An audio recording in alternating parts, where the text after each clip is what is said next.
Good old waltzing Matilda. Come a waltzing Matilda with me. Waltzing Matilda with me. Waltzing Matilda, waltzing Matilda. Waltzing Matilda with me. It's even in my key. Good morning. We are at sea all day today, actually, in the Timor Sea. That is Sumba right there, and that is Timor. And we don't reach Darwin until tomorrow, early afternoon. I do have videos up from Sumba and Timor. That was our last trip to. It is such a gorgeous morning at sea. I'm afraid to say too much about it. I don't want to jinx us. We're in the Timor Sea. I like that when a crazy person is a few kangaroos loose in the paddock. First of all, I didn't realize that this particular cruise that we boarded in Bali actually sets sail in Barcelona. Is an 11-week cruise. There are about 780 to 800 passengers aboard the Viking Mars, and I got a breakdown just of those people who boarded in Bali. And it was a big surprise for me to find out that 571 are from the U.S. I thought for sure most people would be from Australia or New Zealand. Next, UK 10, Spain 1, New Zealand 1, Italy 1, Ireland 1, China 1, Canada 39, and Australia 24. How about that?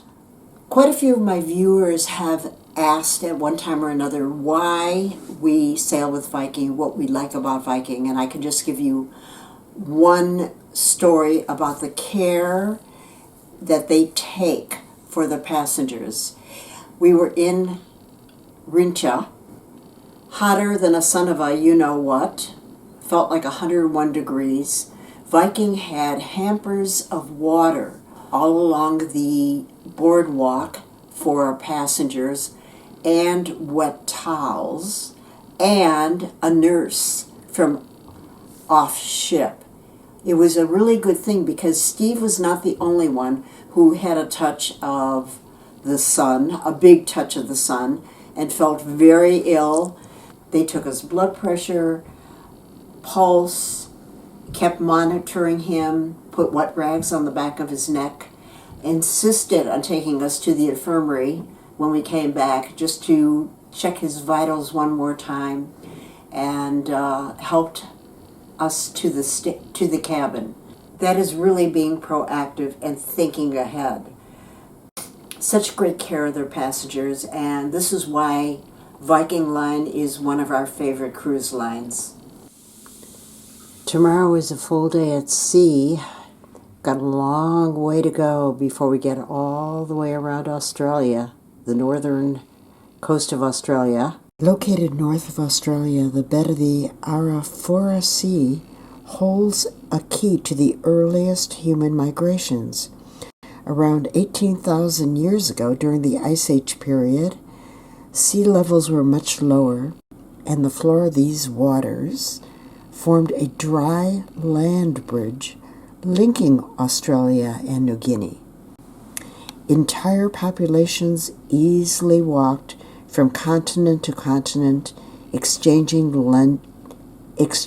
language and customs.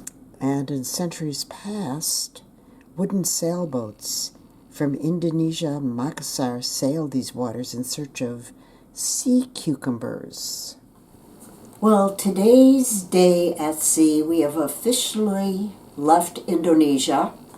Australian immigration boarded in Indonesia, and today we had to fill out little immigration forms.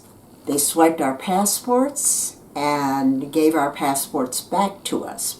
Up until now, the ship was holding on to them, but now we've got to hold on to them. I usually lock them up in a suitcase with a combination lock on it because I hate carrying them around. I always have a copy of our passports with us when we walk around in case we need it. It's going to be another wonderful, beautiful day of eating up a storm. I'm all set for maybe lunch in the main dining room today, and of course another wonderful dinner. I hope you're enjoying the videos so far as much as we are enjoying the cruise. Short talk about the internet situation. I've had nothing but problems. I keep getting thrown out. And their IT person told me that it's because their server is in Spain and it goes through at least 2 satellites. And they told me because so they have well over 6,000 cameras, telephones, and God knows what else hooked up to their system right now. So the system basically sucks. He also told me that they're redoing it. They will have a new system. They're putting on 6 new antennas, and believe me, that it can't be too soon. So frustrating. It looks like some habitation out there. Okay, Daniel and my other Aussie viewers, is Cape York inhabited by many people? And what do they do? I mean, is it sheep or what? Good thing it's a sea day because it's pouring out. You know, I never even checked to see that, we are in the beginning of the rainy season. Let's talk about the latest COVID situation on board Viking. From what I understand, they do have some cases. Nobody will tell you exactly how many. But what I find interesting is, of course, they still give you the masks and disinfectants and sanitizing towels, all that. And they strongly suggest that people wear masks around the ship. You would be very surprised how many other passengers do wear their masks, that still mask up. It's our choice. I'm feeling pretty comfortable as far as COVID goes. It's going to be around for many, many years in my estimation, just like the flu every year. Good morning. Welcome to a day at sea in the Coral Sea. We're not even halfway between Arley Beach and Brisbane. Our port for tomorrow, thankfully docked. Absolutely nothing to see out there today. For those of you who celebrate Hanukkah, they have been lighting the candles every day. I just noticed that. They made an announcement that the Australian government has a helicopter that's going to dust spray the ship, and nobody's supposed to be out on deck. Here comes the helicopter. I feel like they're spray dusting us. How do you dust a ship? Wouldn't the wind? It's pretty windy out there. Carry all the dust off? I have a flash update. Just yesterday, they announced on the PA system that, a helicopter was going to fly over the ship and spray something, and I wondered, how could they spray something? What are they, dust cropping us? Well, today, I got the gossip. The helicopter came, lowered the sling, and airlifted a critically ill passenger off the ship. The gossip mongers around the ship also told me that 2 people went off the ship in Darwin ill, and I think somebody else went off today, which is all to be expected. The average age on Viking, which definitely includes us, is not young. So there are going to be medical emergencies. For me, I can't think of a better way to go than on a cruise ship.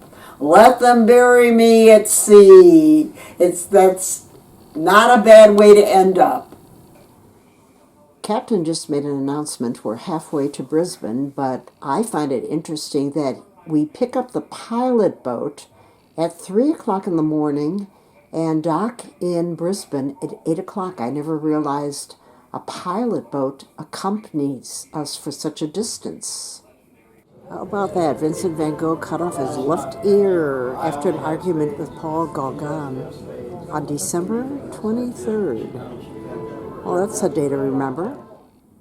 Good morning and welcome to Christmas Day at Sea.